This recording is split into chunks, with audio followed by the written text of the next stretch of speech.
নমস্কার বন্ধুরা, ঘটি বাটি রসুই ঘরে আপনাদের সবাইকে স্বাগত। আজকে আমি বানাবো কাতলা মশলা ফ্রাই। দেখুন আমি কিভাবে করছি। মশলা মাখাবো, এটাকে ম্যারিনেট করে রাখবো।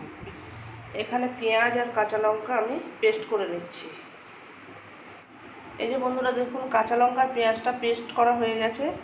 লাগবে একটু রসুন বাটা, একটু আদা বাটা, আর এই যে লেবু, এটা আমার গাছের লেবু, গাছের পাতি লেবু তুলে নিয়ে এসেছি। মাছটাকে লেবুর রস দিয়ে মাখাবো। লাগবে একটু ধনে গুঁড়ো, একটু জিরে গুঁড়ো, একটু হলুদ, আর একটু ঝাল লঙ্কার গুঁড়ো, লবণ। এই দিয়ে আমি ম্যারিনেট করে ঘন্টা 2 রেখে দেবো। তারপরে আমি কাতলা মশলা ফ্রাইটা করব। এটাকে ম্যারিনেট করে নিচ্ছি। দেখুন আমি কিভাবে করছি। প্রথমে দেব পরিমাণ মতো লবণ, তারপরে দেব হলুদ, দেব একটু কাঁচা লঙ্কা বাটা আছে, একটু ঝাল লঙ্কার গুঁড়ো,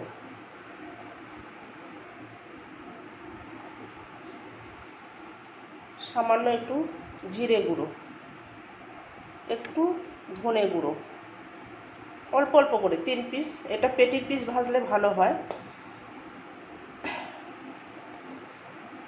এবার দেব এই যে কাঁচা লঙ্কা আর পেঁয়াজ পেস্ট আর আদা রসুনের পেস্ট, এটাকে দিয়ে আর লেবুর রস দিয়ে ভালো করে মাখাবো। দিয়ে দিচ্ছি লেবুর রস। মাছের যে আষ্টে গন্ধটা এবং টক টক টেস্টি হবে, অপূর্ব খেতে হয় বন্ধুরা। এটা ঠিক একদম খাবার আগে, খাবার টেবিলে বসবে সেই সময় এটাকে আগে ম্যারিনেট করে রেখে দেবেন। খাবার টেবিলে বসবে ঠিক সেই সময় ভাজবেন, দেখবেন অসাধারণ খেতে হয়, অপূর্ব স্বাদের হয়। এবার এটাকে ভালো করে একটু ম্যারিনেট করে নেব। এই যে বন্ধুরা দেখুন, রসুন বাটা দিয়ে দিয়েছি, আদা বাটা দিয়েছি, পেঁয়াজ আর কাঁচা লঙ্কা বাটা দিয়েছি। এবার এটাকে একটু সর্ষের তেল দেবো, দিয়ে ম্যারিনেট করে আমি রেখে দেবো 2 ঘন্টা। কম করে 2 ঘন্টা রাখবেন, 2 ঘন্টার বেশি রাখলে আরও ভালো হয়। এবার দিয়ে দিচ্ছি একটু সর্ষের তেল।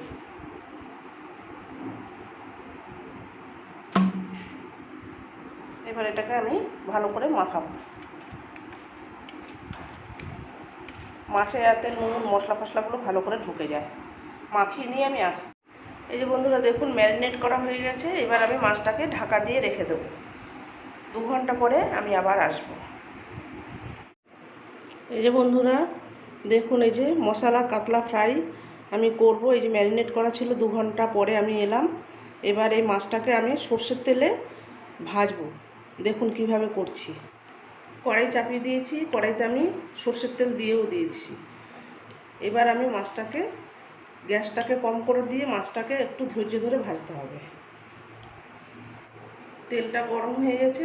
এবার আমি মাছটাকে এক এক করে দিয়ে দেবো।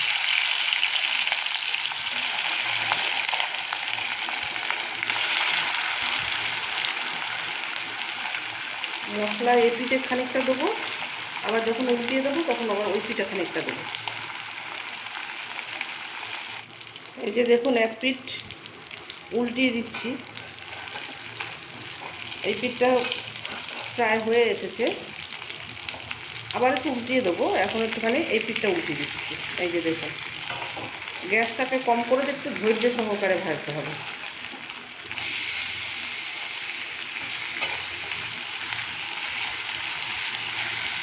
দারুণ খেতে হয় বন্ধুরা এটা।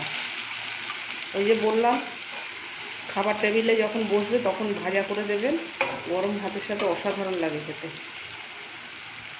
গ্যাসটাকে কম করে দিলে কী হবে, তেলটা কম লাগবে, আপনার ভেতর বাইরে সবটাই ভালো সেদ্ধ হয়ে যাবে, ভাজা হয়ে যাবে।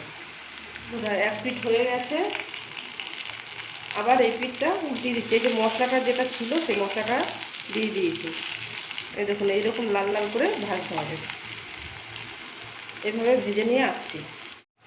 এই যে বন্ধুরা দেখুন, কাতলা মশলা ফ্রাই রেডি হয়ে গেছে। এবার এটাকে নামিয়ে আমি সার্ভ করে দেবো। দেখুন কি সুন্দর হয়ে গেছে।